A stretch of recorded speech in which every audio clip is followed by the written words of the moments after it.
बिस्मिल्लाहिर्रहमानिर्रहीम। अस्सलाम वालेकुम नाज़रीन। मोअज़्ज़ज़ दोस्तों, इस कहानी की से पहले आप 31 किस्तें सुन चुके हैं। अब 32वीं किस्त मुलाहिज़ा फरमाएं। चलो। बिस्मिल्लाह जान ने मुझे आगे बढ़ने का इशारा किया। दरवाजे पर एक बूढ़ा बाबा हमें मुंतज़िर नजर आया। दोनों से मुआनका करके उसने खुशामदीद कहा। उसी वक्त बिस्मिल्लाह जान ने मुझे उस टीकरी की तरफ मुतवज्जा किया जहां 2 हेलीकॉप्टर्स उड़ते नजर आ रहे थे। उन्होंने वहां पहुंचने में देर नहीं लगाई थी। घर में दाखिल होते ही मेरी नजर 2-3 कम उम्र बच्चों पर पड़ी जो सहन में खेल रहे थे। एक कमरे के दरवाजे से एक जवान साल औरत का चेहरा छलक रहा था। मुझे अपनी जानिब मुतवज्जा पाकर वो चेहरा गायब हो गया। हम बूढ़े की मईत में चलते हुए एक ऐसे कमरे में दाखिल हुए जो खूब सजा हुआ था। अंदर दाखिल होकर वो रुका नहीं बल्कि आगे बढ़ता गया। कमरे से मुल्हिक गुस्ल खाने में घुसकर उसने हमारे अंदर दाखिल होने का इंतजार किया। यूं ही हम भी अंदर घुसे उसने फौरन दरवाजा बंद कर दिया। गुस्ल खाने की चारों दीवारों पर प्लास्टिक की जर्द रंग की शीट लगी हुई थी। दरवाजा बंद करके उसने दरवाजे के अक में आने वाली शीट को हटाया और दीवार को धकेला तो वो पीछे हटती चली गई। दीवार हटते ही तंग सा दरवाजा नजर आया। वो बूढ़ा अंदर दाखिल हो गया। उसके पीछे बिस्मिल्लाह जान और सबसे आखिर में मैं था। उस तंग सी गैलरी का इख्तिताम सीढ़ियों पर हुआ जो नीचे जा रही थी। 12 सीढ़ियां उतरकर हम ज़ेरे ज़मीन कमरे पे पहुंची। काफी खुला तहखाना था। शुमाली और जुनूबी दीवार पर टंगे 2 बल्ब तहखाने को खूब रोशन किए हुए थे। चारों दीवारों के साथ एक एक चारपाई लगी हुई थी जिन पर साफ सुथरी चादरें बिछी हुई थीं। 2 चारपाइयों पर मोटी रजाइयां भी रखी हुई थीं। शायद उन्हें हमारी तादाद के बारे बिस्मिल्लाह जान पहले से आगाह कर चुका था। दरमियान में लकड़ी की एक मेज भी नजर आ रही थी जिस पर हाथ से कढ़ाई की हुई एक सफेद चादर बिछी थी। बूढ़े ने हमें बैठने का इशारा किया। मैंने रेंज मास्टर को एक चारपाई पर रखा और खुद दूसरी चारपाई पर निशिस्त संभाल ली। हमारे बैठते ही बूढ़े ने पूछा, चाय या कहवा? बहराम चचा, हमने अभी तक खाना नहीं खाया। कमांडर बिस्मिल्लाह जान ने किसी किस्म के तकल्लुफ की जरूरत महसूस नहीं की थी। बहराम सर हिलाता हुआ बाहर निकल गया। ज़ीशान भाई बहुत उम्दा। बूढ़े बहराम के बाहर जाते ही बिस्मिल्लाह जान ने तहसीन अमेज लहजे में गुफ्तगू की इब्तिदा की। मैंने मज़ाहिया अंदाज में कहा, बताया था ना शागिर्द बनाने की पेशकश महदूद मुद्दत के लिए है। बिस्मिल्लाह जान ने हंसते हुए कहा, अब तो मैं ज़बरदस्ती शागिर्द बनूंगा। मैंने संजीदा होते हुए कहा, वैसे सच तो ये है कि इतना वक्त ही नहीं होता कि किसी को सिखा सकूं। ये कुदरती सलाहियत होती है ज़ीशान भाई, वरना हकीकत तो ये है कि आपके सिखाने पर भी हम आपकी तरह निशानाबाज नहीं बन सकते। हम गाड़ी पर यहाँ से दूर भी निकल सकते थे। मैंने सफाई से मौजू तब्दील किया। बहुत मुश्किल था। देखा नहीं था उस पोस्ट पर 2 हेलीकॉप्टर्स पहुंच गए थे और अब तक काफी सारी गाड़ियां भी पहुंच गई होंगी। सड़कों की नाकाबंदी भी हो गई होगी। वो सारे इलाके का घेराव कर लेंगे। इसलिए जब तक हमारी तलाश की सरगर्मी मांद नहीं पड़ती हमें चंद दिन यहीं गुजारने पड़ेंगे। मैंने पूछा, जो आदमी हमारी गाड़ी लेकर गया है उसे कोई कुछ नहीं कहेगा? उसने इत्मीनान भरे अंदाज में कहा, नहीं, उसके कागजात वगैरह मुकम्मल हैं। ये गाड़ी भी उसी के नाम पर है। इस वक्त उसने एक आदमी को घर से उठाकर एयरपोर्ट पहुंचाना है। उस पर किसी सूरत कोई बात नहीं आ सकती। ये सब कुछ आपने पहले से तय किया हुआ था। पहले ही से तय करना पड़ता है यार। बकौल आपके कि हम यहाँ चंद दिन रहेंगे। इस दौरान कमांडर अब्दुल हक वापस आ गया। फिर उसकी आमद की इत्तला मिलते ही हम निकल चलेंगे, वरना खामखा खतरा मोल लेना मुनासिब मालूम नहीं होता। ठीक है, मैंने इत्मीनान भरे अंदाज में सर हिला दिया।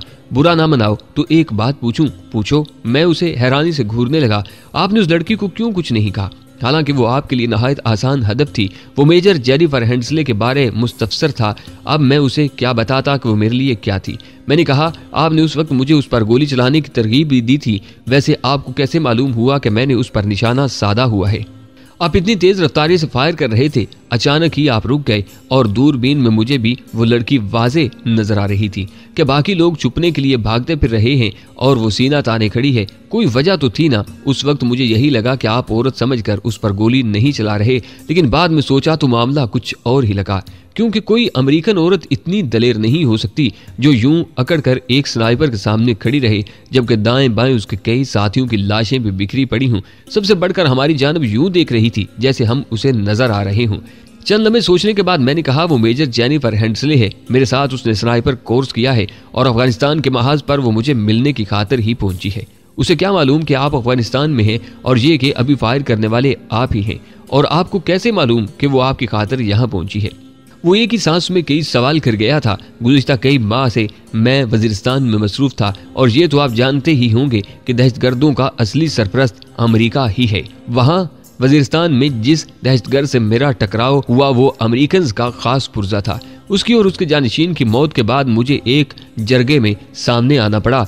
वहीं से मेरी तस्वीर अमेरिकन तक पहुंच गई। चूंकि मैं साल भर पहले ही अमेरिका से स्नाइपर कोर्स करके आया था, इसलिए मुझे पहचानने में उन्हें कोई दिक्कत न हुई।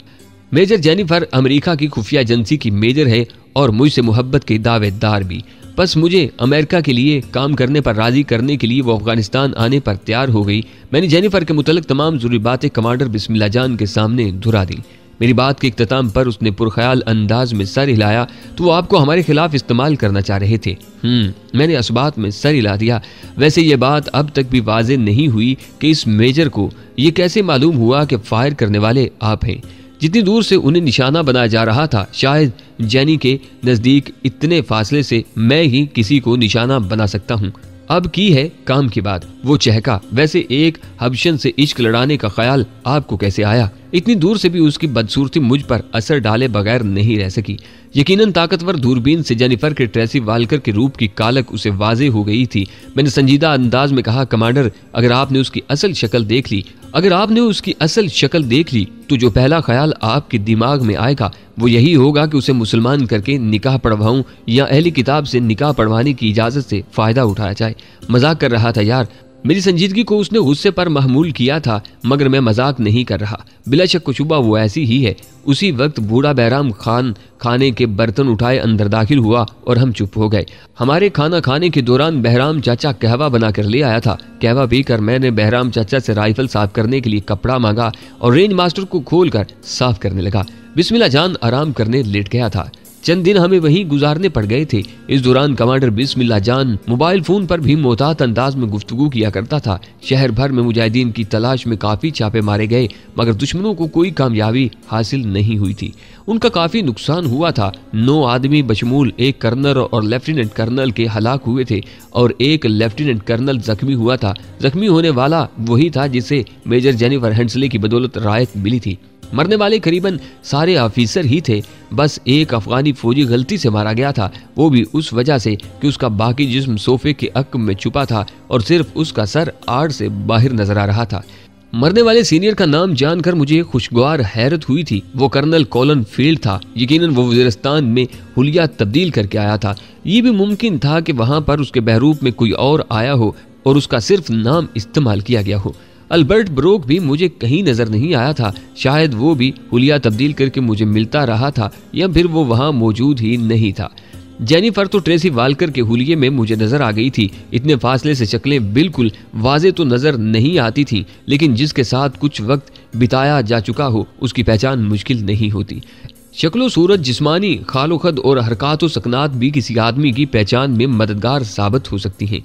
जेनिफर के मामले में मेरे दिल में एक और धड़का भी मौजूद था। अगर उसने मुझे पहचान लिया था तो वो ये बात अपने सीनियर्स को बता सकती थी और इतने अहम आदमियों की अमवात के जिम्मेदार को यकीनन वो पहली फुर्सत में मरवाना पसंद करते। लेकिन फिर अपनी जैनी से मुझे ये बात बाईद नजर आई कि वो मुझे मरवा देगी। अगर वो सीना तान कर मेरे सामने खड़ी हो सकती थी तो मुझे भी ये हक हासिल था कि वो मेरे खिलाफ किसी कार्रवाई की जिम्मेदार न बनती। उस कार्रवाई के बाद कमांडर बिस्मिल्लाह जान ने अपने तमाम साथियों को अंडरग्राउंड हो जाने का हुक्म दे दिया था।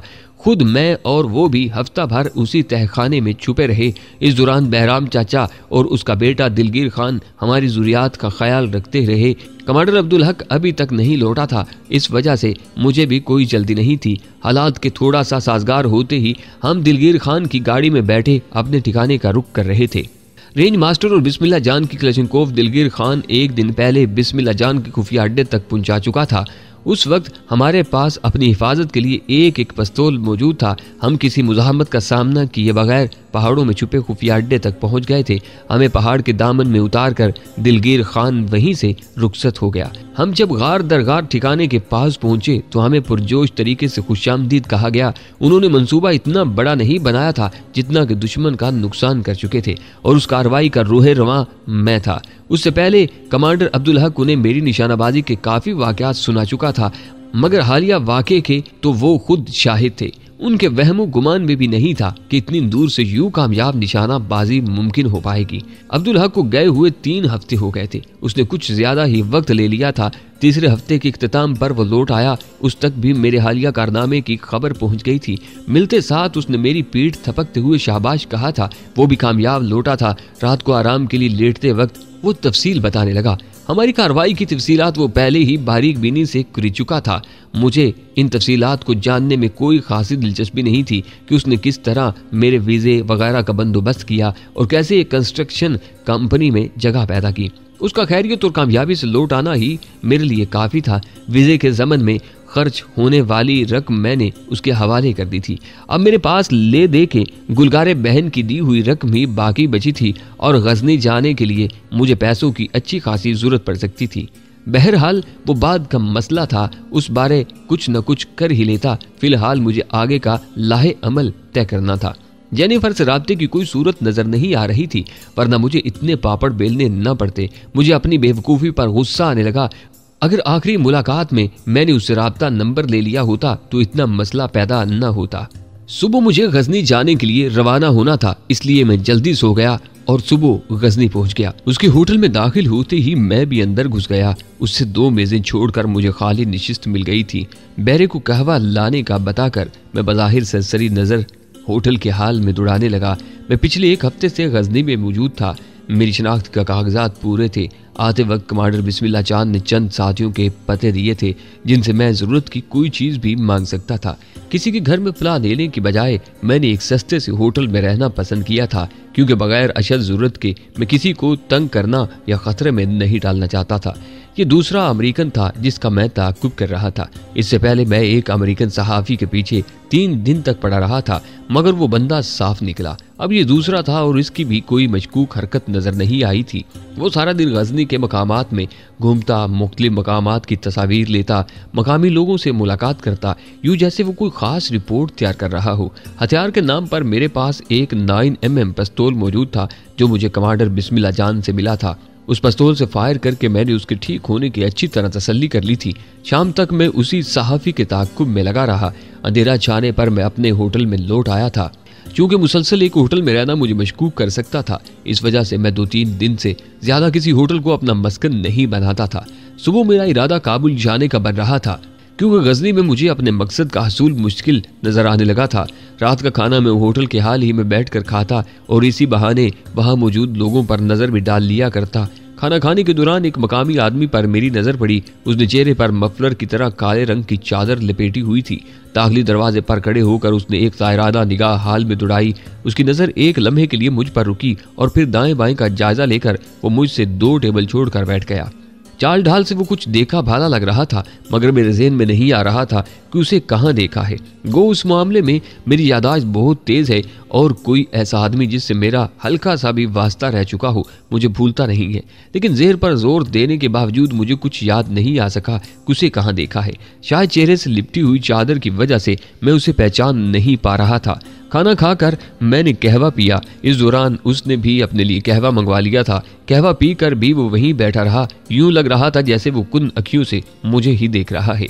यूं ही मैंने शिस्त छोड़कर सीढ़ियों की तरफ बढ़ा। मैंने उसे भी इस्तकबालिया का रुख करते देखा। कमरे में पहुंचकर मैंने चाबी के सुराग से आंख लगा दी। अंदाजे के मुताबिक थोड़ी देर बाद ही मुझे गैलरी में कदमों की आहट सुनाई दी जो मेरे कमरे के सामने आकर रुक गई। चाबी के सुराग से भी मुझे उसी के कपड़ों का रंग नजर आ रहा था। मैं फौरन दरवाजे से एक तरफ हुआ, क्योंकि मुझे शक था कि वो चाबी के सुराग से अंदर झांकने की कोशिश करेगा, मगर मेरे अंदाजे के बरक्स दरवाजे पर हल्की सी ठक ठक हुई। पिस्तौल हाथ में थाम कर मैंने उसे छुपाने के लिए जिस्म पर चादर लपेटी और एक झटके से दरवाजा खोल दिया। अस्सलाम वालेकुम जीशान भाई। उसने चेहरे से कपड़ा हटा दिया था। अब उसे पहचानने में मुझे कोई दिक्कत नहीं हुई थी। उसका नाम तो मैं नहीं जानता था, अलबत्ता अमरीकी कैंप पर हमले के वक्त वो मेरे साथ ही था।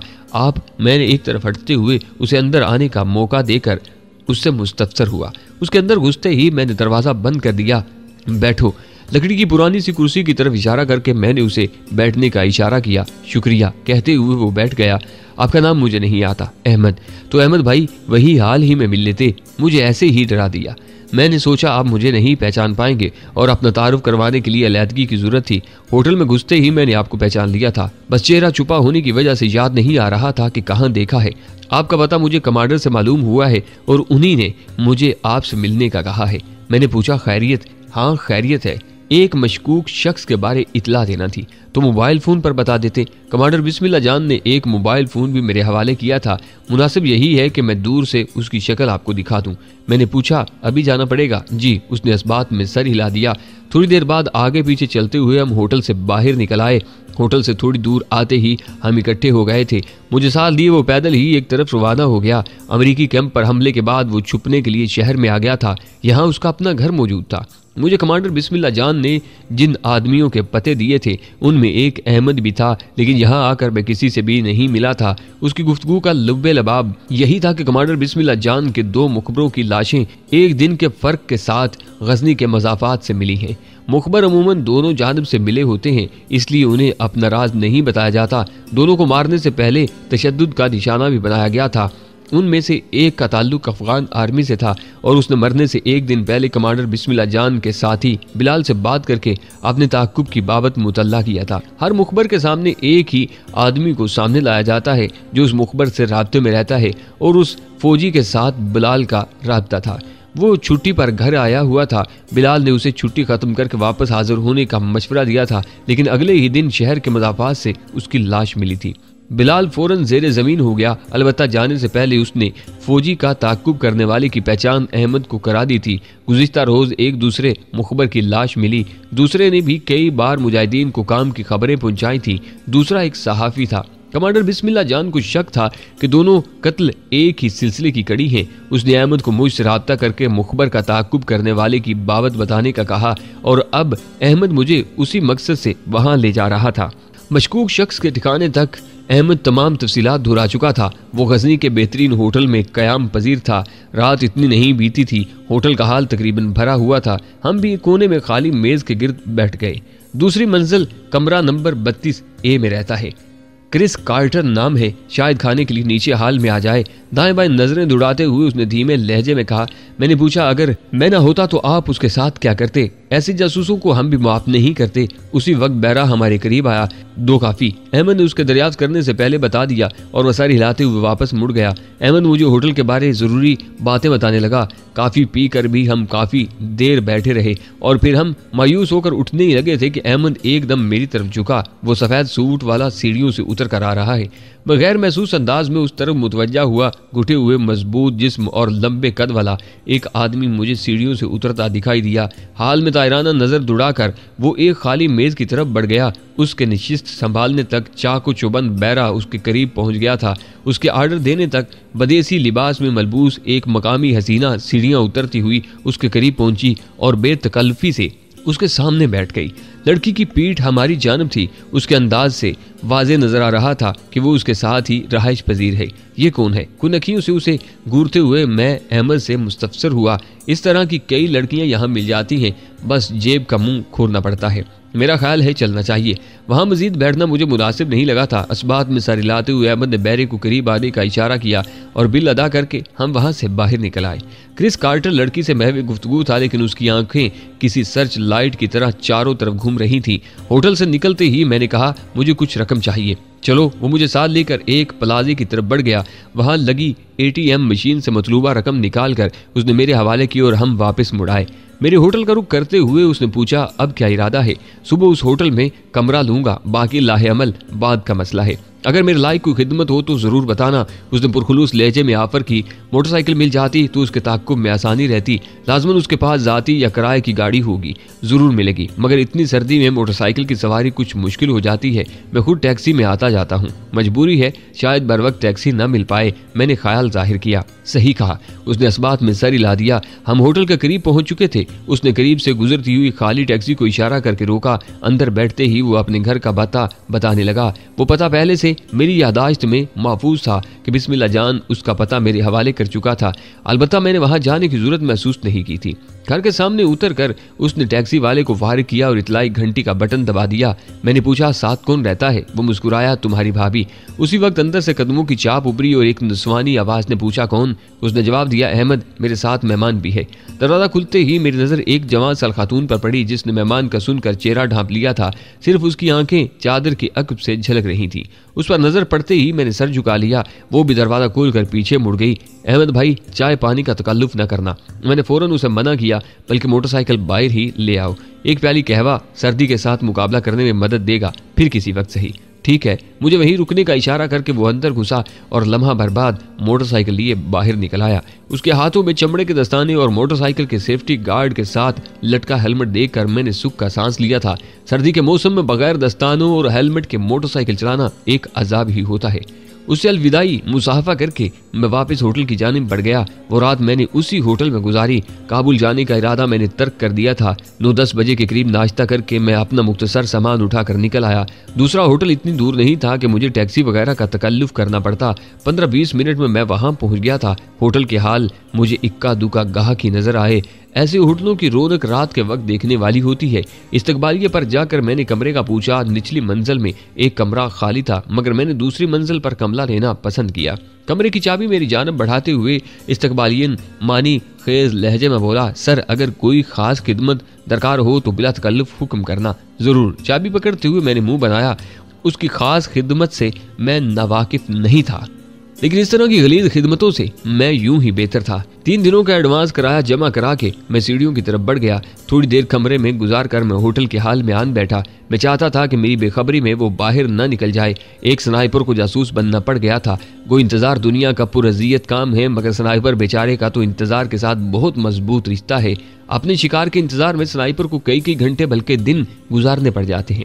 आहिस्ता आहिस्ता हाल में बैठे लोगों की तादाद बढ़ने लगी। मैं 2 मरतबा चाय मंगवा कर पी चुका था। इसी असना में दोपहर के खाने का वक्त भी हो गया था। मैंने भी खाना मंगवा लिया और फिर वह मुश्किल खाने से फारिग हुआ था कि मैंने क्रिस कार्टर को सीढ़ियां उतरते देखा। रात वाली तितली भी उसके साथ ही थी।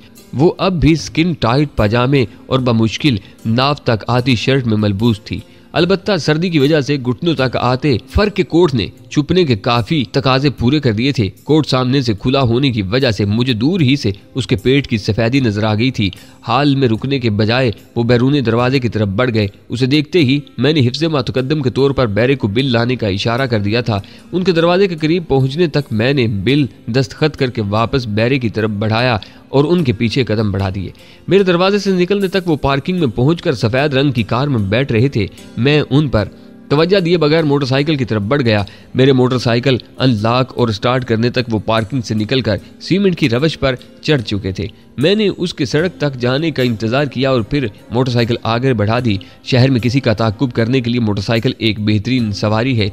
मैं मुतात अंदाज में कार का ताक़ुब करता रहा, मगर वो शायद शॉपिंग वगैरह के लिए निकले थे। 2-3 प्लाजों में घूम फिर कर उन्होंने थोड़ी बहुत खरीदारी की और वापस चल पड़े। इस दौरान मैं साए की तरह उनके पीछे लगा रहा था, मगर क्रिस कार्टर की कोई मशकूक हरकत मेरी नजर में न आ सकी। उसे होटल की पार्किंग में मुड़ते देखकर मैं आगे बढ़ता चला गया था। एक छोटा सा चक्कर काटकर मैं वापस होटल की जानिब मुड़ आया। हाल में मुझे वो नजर नहीं आए थे। मैं इस्तकबालिया की तरफ बढ़ गया। अभी तक सुबह वाला आदमी बैठा था। जी सर। वो खुश दिली से मुस्कुराया। एक छोटा सा काम पड़ गया था, हुक्म करे। एक आंख मीचते हुए उसने मानी के लहजे में पूछा, अभी 2 मिनट पहले एक गोरे के साथ ब्राउन कोट में मलबूस एक तितली यहाँ से गुजरी है। मुझे तो मकामी लग रही थी। हकीकत में ऐसा ही है या मेरी नजर का कसूर है? बड़ी तेज नजर है आपकी। उसके चेहरे पर कारोबारी मुस्कुराहट नमूदार हुई। बहरहाल हुक्म करें। मेरा दिल साथ ले गई है, वही वापस लेना था। उसने खुले दिल से कहका लगाया। वैसे उससे बढ़िया माल भी मौजूद है। मैंने मुंह बनाया। बढ़िया माल खाक पसंद आएगा जब दिल किसी और के कब्जे में हो, फिर तो मुआजरत खा हूँ, क्योंकि वो हमारे होटल से ताल्लुक नहीं रखती। धत। मैंने बेजारी भरे अंदाज में इस्तकबालिया काउंटर पर मुक्का रसीद किया। अगर वो हमारे होटल की होती तब भी गोरे की मर्जी के बगैर किसी गाहक को वक्त न दे पाती। कहीं अकेली भी जाती है या वो खबीस हर वक्त साथ ही चिपका रहता है? कभी देखा नहीं है। अलबत्ता आपका रकीब काफी दफा अकेले भी निकल जाता है। अगर मैं कहूं कि जब भी वो यहाँ लड़की अकेले कहीं जाए तो मुझे फौरन मालूम हो जाए। ये कहते हुए मैंने जेब से $100 का नोट निकालकर हाथ में पकड़ लिया था। $100 के नोट को हरीस नजरों से देखते हुए जल्दी से बोला, सुबह 10 से शाम 6 बजे तक आपको ये इतला बगैर किसी रुकावट के मिल सकती है। आपका नाम? मैंने नोट उसकी जानिब बढ़ाते हुए पूछा। शान अली। नोट झपटते हुए उसने जेब में डाल लिया था। मैं अपने कमरे में मुंतजिर रहूंगा। असबात में सर हिलाते हुए मैं सीढ़ियों की तरफ बढ़ गया था। सारा दिन होटल के हाल में बैठने से बेहतर था कि निगरानी का काम मैं किसी और से लेता। यूं भी मैंने गोरे के बजाय उस लड़की में दिलचस्पी जाहिर की थी ताकि शान को कोई शक न हो। शाम 6 बजे के करीब मुझे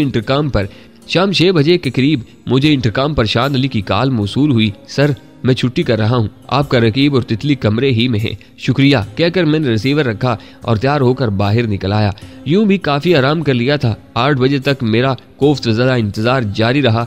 8 बजे वो उस लड़की के हमरा नीचे हाल में आकर बैठ गया। खाना खाकर दोनों थोड़ी देर बैठे रहे। उनके दोबारा कमरे का रुख करने पर मैं भी वहीं बैठा रहा कि कहीं वो अकेला न लौट आए, मगर मजीद आधा घंटा इंतजार के बाद भी उसे वापस न आते देखकर मैं कमरे की तरफ बढ़ गया। मेरे अंदाजे के मुताबिक इतनी रात गए वो बाहर न जाता। दरवाजा कुंडी करके मैं वो मुश्किल बूट उतार पाया था कि मोबाइल फोन बजने लगा। स्क्रीन पर कमांडर बिस्मिल्ला जान का नाम चमक रहा था। अस्सलाम वालेकुम, मैंने कॉल वसूल की। वालेकुम अस्सलाम, आप कहाँ हैं?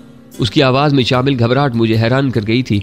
उसी होटल में जहां हमारा दोस्त मुकीम है। वो सरा से बोला, फौरन वहां से निकलने की कोशिश करो। अहमद सुबह से गायब है, शायद आप भी उनकी नज़रों में आ गए हो, मगर तफसील बताने का वक्त नहीं है जीशान भाई। उसने कता कलामी की। ठीक है। राब्ता मुनक़ता करते हुए मैं वहां से निकलने का सोचने लगा।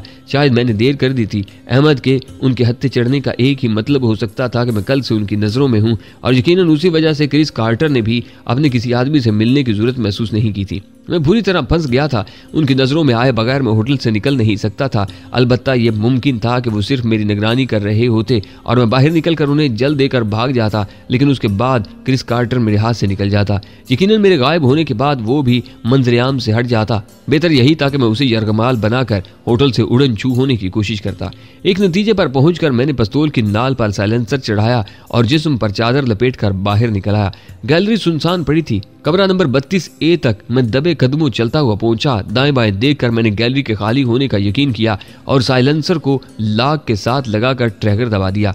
ठक की आवाज उभरते ही मैं दरवाजे को धकेलता हुआ अंदर दाखिल हुआ। वो दोनों ऐसी हालत में नहीं थे कि कमरे से बाहर होने वाली ठक उन्हें मुतवज्जा कर सकती।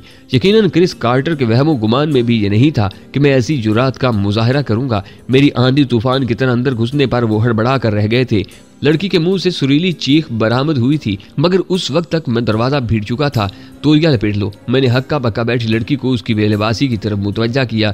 उसने हड़बड़ाते हुए तौलिया उठाकर लपेट लिया था। तुम इसी तरह खड़े हो जाओ। क्रिस कार्टर को मैं अंग्रेजी में मुखातिब हुआ था। यकीनन तुम्हें अपनी जान अजीज नहीं है। कीना तो नजरों से मुझे घूरते हुए वो खड़ा हो गया था। मैं हंसा, ये किसी सहाफी का लहजा तो नहीं है। मेरी बात पर वो होंठ भींच कर रह गया था। उसकी तरफ कदम बढ़ाते हुए मैंने कहा, घूम जाओ। वो आहिस्ता से घूम गया। अपने हाथ पीछे बांध लो, मैंने अगला हुक्म दिया। ये कहते हुए मैं उसके करीब पहुंच गया था। हाथ पीछे लाते हुए वो एकदम मेरी तरफ मुड़कर पिस्तौल पर झपटा। मुझे उससे इसी किस्म की कार्रवाई की तवक्को थी। पिस्तौल वाला हाथ नीचे करते हुए मैंने पिस्तौल को उसकी दस्तबर्द से बचाया और उसके साथ ही मेरा बायां मुक्का नीम दायरा बनाता हुआ उसकी ठोड़ी की तरफ बढ़ा। उसकी समझ में कुछ आने से पहले हवास उसका साथ छोड़ गए थे। वो लहराता हुआ मुंह के बल नीचे गिर गया। अगर फर्श पर दबीज कालीन मौजूद न होता तो यकीनन उसका थोबड़ा टेढ़ा हो गया होता। खड़ी हो जाओ। मैंने पिस्तौल की नाल से लड़की को उठने का इशारा किया। उसे मैं पश्तो में मुखातिब कर रहा था। वो लरजती हुई खड़ी हो गई। ऐसी लड़कियों की बुज़दिली किसी तारुफ की मोहताज नहीं होती। इस तरफ मैंने पिस्तौल की नाल से उसे गुस्लखाने की तरफ चलने का इशारा किया। मम, मुझे जाने दो, मैं किसी को कुछ नहीं बताऊंगी। वो बाकायदा कांपने लगी थी। ताउन करोगी तो यकीनन जान बच जाएगी तुम्हारी। वो पुरजोश लहजे में बोली, मैं हर किस्म के ताउन पर तैयार हूँ। मेरी बात का उसने उल्टा मतलब लिया था। हर किस्म का ताउन छोड़ो, बस थोड़ी देर गुस्लखाने में गुजार लो। उसकी गलतफहमी दूर करते हुए मैंने गुस्लखाने का दरवाजा खोलकर अंदर झांका और मुतमईन होते हुए उसे अंदर धकेल दिया। क्रिस कार्टर किसी भी वक्त होश में आ सकता था। लड़की से बेफिक्र होते ही मैंने क्रिस कार्टर की टाई उठाकर उसके हाथ पुश्त पर बांधे ताकि होश में आने पर वो कोई गलत हरकत न कर सके, और लिबास की तलाशी लेने लगा। उसका पर्स और मोबाइल फोन मैंने अपनी जेब में मुंतकिल कर लिया। तकिए के नीचे पड़े ब्रेटा ने मुझे खुश कर दिया था। गलाक की तरह ये भी आला क्वालिटी का पिस्तौल था। जल्दी जल्दी बाकी कमरे की तलाशी लेकर मैं कमांडर बिस्मिल्ला जान को कॉल करने लगा। हाँ जीशान। कॉल वसूल करते ही उसने बेसब्री से पूछा, क्या आप किसी महफूज ठिकाने पर पहुंच चुके हैं? मैं उसी कमरे में हूं और अब उसे किसी महफूज मकाम पर मुंतकिल करना चाहता हूं। क्या मतलब? वो हैरानी से चीख पड़ा था। मैंने वजाहत करते हुए कहा, मतलब ये कि मैंने उसे बेहोश कर दिया है और उसी से अहमद के बारे में मालूम किया जाएगा।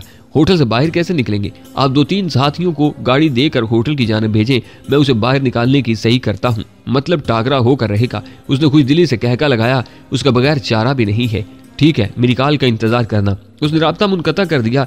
इसी असना में क्रिस कार्टर कसमसा कर उठ बैठा था। मैंने लड़की को गुस्लखाने से बाहर निकालकर कपड़े पहनने को कहा। वो अभी तक सख्त खौफजदा थी। लरजते कांपते हुए उसने कपड़े पहन लिए। अब इसे भी पतलून पहना दो। मैंने क्रिस कार्टर की तरफ इशारा किया। सारी लाते हुए क्रिस कार्टर का अंडरवेयर और पतलून उठाकर उसकी तरफ बढ़ गई। क्रिस ने बेचूशरा पतलून पहन ली थी। वो बार बार मुंह खोलकर अपने जबड़े को हिला रहा था। यकीनन मेरे दायरवी मुक्के ने उसके जबड़े को हिला कर रख दिया था। ये कोट भी उसे उड़ा दो। मैंने गर्म ओवरकोट उसकी जानिब बढ़ा दिया। वो कोट काफी खुला था। लड़की ने उसके कंधों पर कोट डालकर सामने से बटन बंद कर दिए। अब महसूस ही नहीं हो रहा था कि उसके हाथ पुश्त पर बंधे हुए हैं। क्रिस कार्टर के नजदीक जाकर मैंने पिस्तौल जेब में डाला और कहा, अपना मुंह बंद करो। उसे मालूम हो गया था कि मैं क्या करने वाला हूँ। उसने मुंह बंद कर लिया। मैंने अपनी दोनों हथेलियों को उसके जबड़ों के साथ दाएं बाएं रखकर अंदर की तरफ ठोकर लगाई। उसके जबड़ों की हड्डियां अपने जोड़ों में बैठ गई थी। चलो, उन्हें आगे बढ़ने का इशारा करके मैं अपने कमरे में ले आया। खुशकिस्मती से गैलरी उस वक्त भी खाली पड़ी थी। अगर कोई मौजूद भी होता तब भी उसे कुछ मालूम न हो पाता। बैठ जाओ। अपने कमरे में दाखिल होते ही मैंने सोफे की तरफ इशारा किया। मैंने खुद बेड पर निशित संभाल ली थी। थोड़ी देर बाद ही कमांडर बिस्मिल्लाह जान की कॉल आने लगी थी। अस्सलाम वालेकुम। मैंने कॉल वसूल की। 5 मिनट में 2 गाड़ियां होटल के सामने पहुंच जाएंगी। हर गाड़ी में 3 आदमी सवार हैं। ठीक है, हम भी बाहर आ रहे हैं। मुख्तसर कहते हुए मैंने राब्ता मुनक़ता कर दिया। इंग्लिश समझती हो? मैंने लड़की से पूछा और उसने इस बात में सर हिला दिया। यहाँ से तुम दोनों इकट्ठे बाहर निकलोगे। लड़की, तुम क्रिस की कमर में हाथ डालकर उसके साथ चिपक कर चलोगी। मैं तुमसे 1 कदम पीछे चलूंगा। अगर जरा भी गड़बड़ की कोशिश की तो मिस्टर क्रिस, ये याद रखना, वो तुम्हारी जिंदगी की आखिरी बेवकूफ़ी होगी। इस्तकबालिया पर जाकर बताओगे कि तुम 1 दिन के लिए कहीं जा रहे हो। मैं अपने कमरे की चाबी इस्तकबालियन को वापस करके अपने हिसाब बेबाक करूंगा। इस दौरान तुम वहीं ठहर कर मेरे मुंतजिर रहोगे। मैं जानता हूँ कि नीचे हाल में तुम्हारा 1 या इससे ज्यादा साथी मौजूद है, मगर वो उम्र घटाने के अलावा तुम्हारी कोई मदद नहीं कर सकते। वो होंठ भींचते खामोश बैठा रहा। अब उठो और चल पड़ो। चेहरे पर भी जरा खुशगवारी लाओ। बिल्कुल वैसा ही मूड जैसा मेरी आमद से पहले बनाया हुआ था।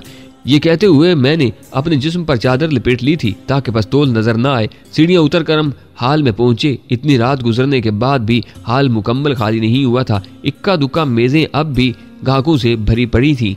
मेरे हुक्म के मुताबिक वो दोनों इस्तकबालिया की तरफ बढ़ने लगे। मैं उनके करीब ही चल रहा था। हम कहीं जा रहे हैं, कल तक लौटाएंगे। अगर कोई मेरा पूछने आए तो बता देना कि कल शाम तक वापस पहुंच जाऊंगा। क्रिस कार्टर ने रटा रटाया फिक्रा दोहराते हुए कमरे की चाबी इस्तकबालियन की तरफ बढ़ा दी। ठीक है सर। इस्तकबालियन ने कारोबार मुस्कुराहट चेहरे पर बखेरी। मैं कमरा छोड़ रहा हूँ, बिल बना दे। इस्तकबालियन से मुखातब होते हुए भी मेरा रुख उन दोनों की जानिब था। वो इस्तकबालिया काउंटर के साथ खड़े होकर हाल का जायजा ले रहे थे। इस्तकबालियन ने पूछा, सर कमरा नंबर प्लीज। कमरा नंबर बताकर मैंने कमरे की चाबी भी उसकी जानिब बढ़ा दी।